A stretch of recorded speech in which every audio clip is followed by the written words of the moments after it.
Sudah menjadi rahasia umum bahwa Soekarno sangat menentang kehadiran The Beatles. Pemerintahan Soekarno memang lekat dengan anti-kolonialisme dan imperialisme.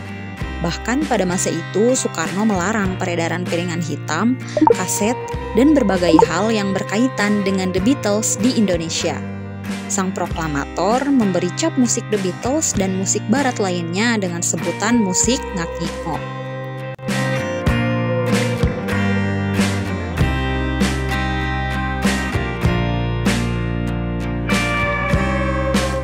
Awal kemunculan musik populer barat tahun 1950-an di Indonesia seperti halnya rock and roll, hingga jazz memang kondusif. Namun kondisi ini berubah saat memasuki masa demokrasi terpimpin atas kepentingan nasionalisme.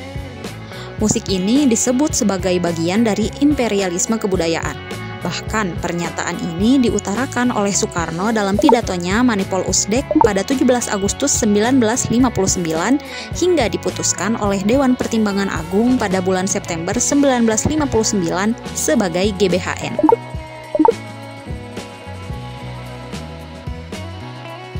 Pelarangannya semakin keras disuarakan Soekarno saat grup musik rock asal Liverpool, Inggris, The Beatles, booming di berbagai penjuru dunia termasuk Indonesia. Bukan hanya musiknya yang sering didengarkan dan dinyanyikan, namun cara berpakaiannya pun menjadi panutan, khususnya kalangan remaja. Grup ini dianggap memiliki spirit kebebasan yang bisa membahayakan budaya gotong royong. Karena fenomena inilah, Soekarno memerintahkan pihak kepolisian untuk turun tangan, hingga Beatlemania Indonesia tidak bisa terang-terangan menunjukkan kecintaannya pada The Beatles. Siapa saja yang mencoba mengikuti gaya John Lennon dan kawan-kawannya seperti memakai celana ketat dan sepatu berhak tinggi akan dirazia. Rambut bergaya The Beatles akan digunting hingga dibotaki di depan umum oleh polisi.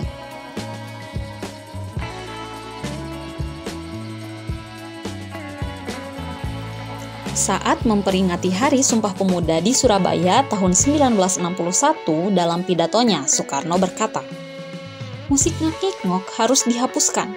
Pemuda-pemudalah yang bertanggung jawab untuk menghapus pengaruh kebudayaan barat yang berlebih-lebihan itu." Pidato tersebut mengundang reaksi dari para pemuda dan tokoh masyarakat agar segera bertindak untuk menghambat peredaran lagu barat di Indonesia hingga mendapat respon dari sebagian seniman musik tanah air. Dalam Konfernas Lembaga Musik Indonesia, mereka mulai mengadakan rapat untuk membahas kondisi musik Indonesia masa itu. Para anggota Konfernas juga mulai mencari solusi untuk menurunkan popularitas musik barat di Indonesia dengan menciptakan lagu-lagu revolusioner dan patriotik. Seperti yang disebutkan dalam koran terbitan Belanda 16 Agustus 1965, bahwa 500 orang Indonesia bersorak, menari, menyanyikan lagu-lagu anti-barat dan secara seremonial membakar 400 piringan hitam dan 24.000 buku yang sebelumnya disita dari toko musik dan toko buku yang berkaitan dengan The Beatles di depan kantor polisi Jakarta.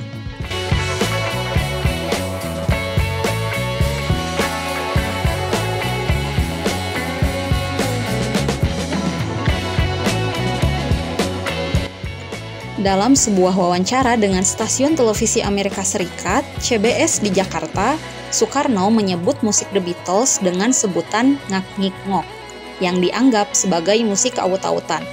Dan ini dilarang oleh pemerintah Indonesia karena merupakan bentuk imperialisme barat. Cap tersebut merupakan sindiran sinis bahwa musik pop barat seperti The Beatles adalah barang murahan.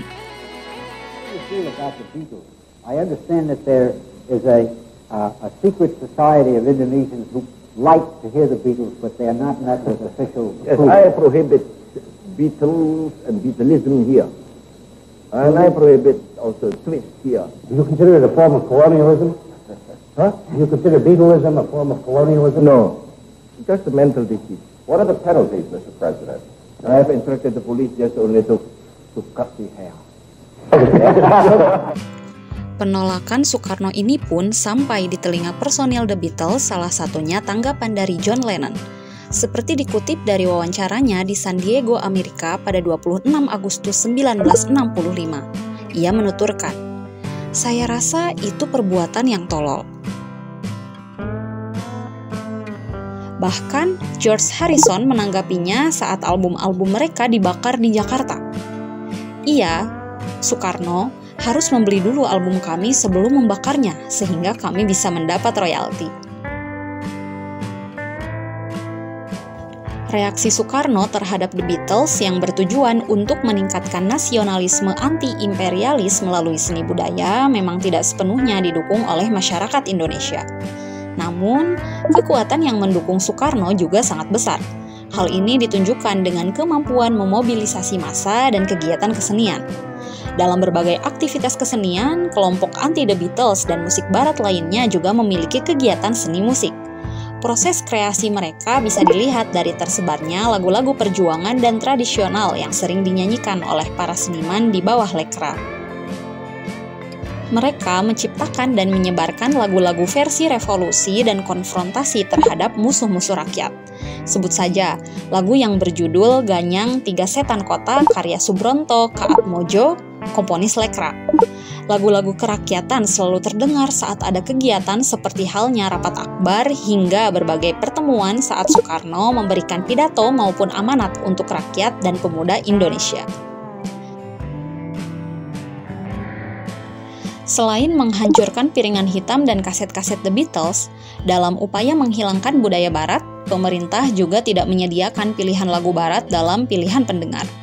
Bahkan, Soekarno pernah memenjarakan pemusik tanah air yang membawakan lagunya dengan gaya bermusik seperti The Beatles, sebut saja grup band legendaris Indonesia Kus Plus. Mereka dipenjarakan tanpa proses pengadilan pada 29 Juni 1965 di penjara Glodok, Jakarta Pusat, karena sempat membawakan lagu-lagu milik The Beatles dalam acara musiknya serta penampilan, dan ciri khas musik mereka juga menyerupai The Beatles. Bersedih dan bernyanyi di malam sunyi. Ibu dan ayah menanti berdoa setiap hari aku kembali.